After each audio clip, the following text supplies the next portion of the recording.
But this is a chart that we showed you yesterday, and I think it's worth coming back to. Yesterday, we were focusing on Germany going through 400. Today, I want to focus on what is happening with France, which is now trading 1 year forward at 521.68. French power prices continuing to surge, outpacing what is happening in Germany, and Germany is already seeing record highs. The reason for this, as I explained, is to do with the fact that the French are struggling to use their atomic power stations effectively because of the high temperatures that we're seeing in a number of rivers across Europe.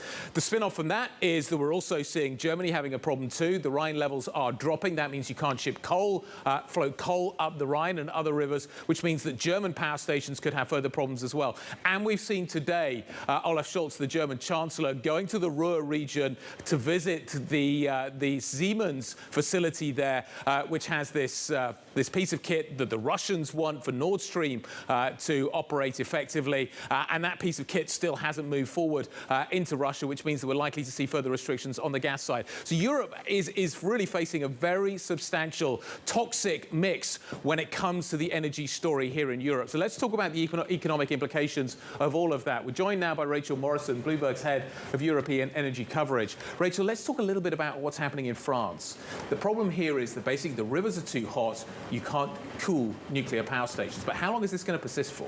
That's right. It's very warm at the moment. The weather is still warm in France, which means the rivers are warm. And there are limits on how warm those water levels can be in order to use them to cool the nukes. So they're having to cut output from those plants. And that's at a time when the fleet is already quite hobbled by outages, with EDF struggling to get some units back online. So what that means for everybody else is France needing even more imports of power. So we'll have Germany, the UK, having to produce more electricity from gas, from coal, when they're supposed to be saving those fuels for winter. Yeah, and in theory, France was supposed to be in a better position than Germany, that has turned away from nuclear because of that nuclear power, and it's not working out that way. Let's talk about the power sources that Germany is relying on now. In large part, that is coal increasingly, and yet not because rivers are hot, but because rivers are running low, they're having a problem with those shipments. It just exacerbates the crisis all over again.